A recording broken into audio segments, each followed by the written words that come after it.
So before we get too far into the program itself, I want to talk about some of the hardware side of things in terms of getting the best out of Coreal Painter. Now to begin with, we're on Corel's website here on the Painter 12 web page, and we're looking at the System Requirements tab. You can see that we have under Windows, we have either Windows 7, Vista, or XP. And then we also have 1 gigahertz processor. Now, what does that mean? Well, any modern processor is going to be higher than 1 gigahertz, so you're pretty much okay there. However, it's worth knowing that if you have a multiple core processor, Painter will now take advantage of that multiple core processor in certain circumstances, and it might behoove you to have not only a faster processor than this, but also one that has many cores. I personally am using an i7 from Intel. 1 gigabyte of RAM. Well, this is something that you can really be much more picky about. And the reason why I say that is because if you're running a 64-bit version of Windows, you can have as many gigabytes of RAM as your system can possibly hold. However, if you're on a 32-bit operating system, then you'll only be able to use 2 gigabytes for Painter, no matter how many you have. And generally speaking, Windows tops out at just a little bit over 3 gigabytes when you're on a 32-bit system. It's also worth noting that if you're on a Macintosh currently, they do not support 64 bits on the Mac, which means, again, you're limited to the 2 gigs. So 1 gigabyte of RAM is the requirement, but at the same time, you really can't go higher than 2 gig unless you are using a Windows 7 or Windows Vista 64-bit version. 600 megabytes of hard disk space. This is virtually nothing in today's day and age. That's not even really worth mentioning.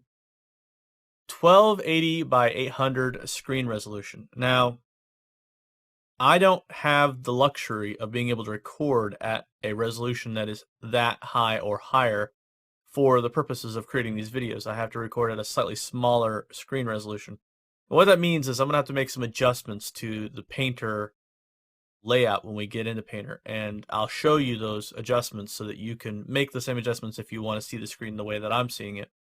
But the bottom line is that if you're using a monitor that gets a better resolution than 1280 by 800, then you won't need to make any changes. If you're using a smaller monitor than that, then you'll need to make the same changes that I'm making.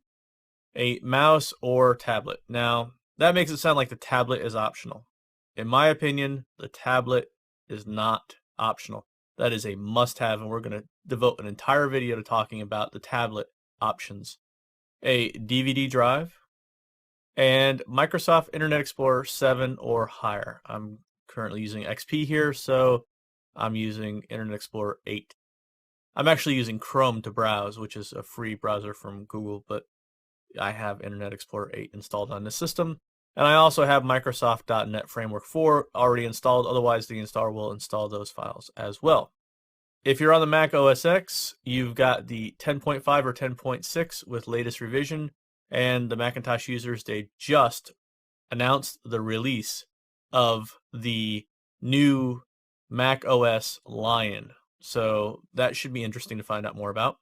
The Intel Core Duo. Okay, so obviously this is only going to work on an Intel-based Mac. If you have any PowerPC-based Macs, this will not work.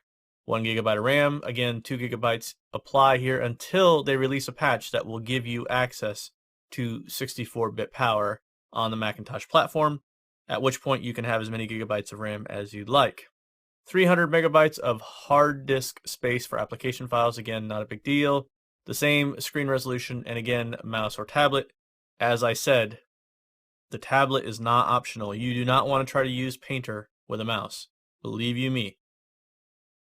I do want to point out one thing to you that's not on these system requirements that's sort of a different issue, and that is the video card. When I was preparing for this series, I had to buy a new video card, and I'll show you the video card that I bought and the reason why I bought it. So I'm on a website called newegg.com, and if you've never heard of Newegg, it's a really great website for buying hardware, but you could also buy from any website that sells hardware that you're comfortable with.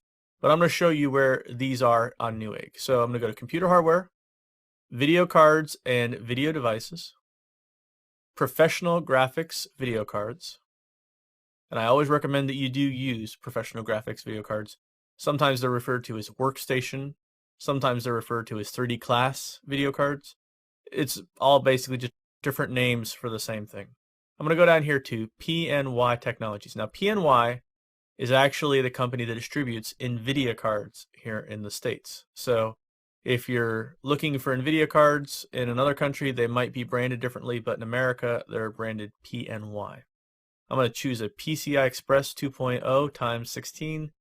That is my PCI Express slot.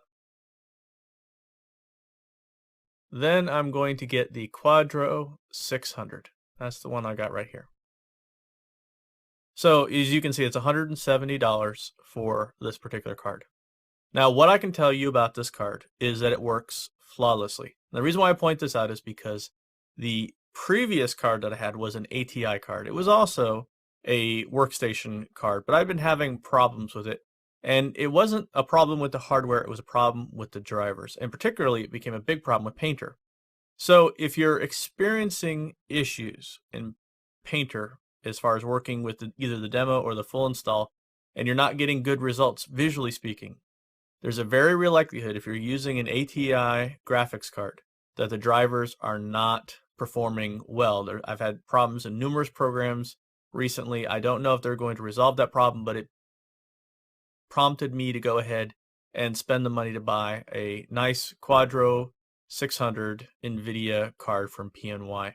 And I highly recommend this card. It really works great. It was easy to install.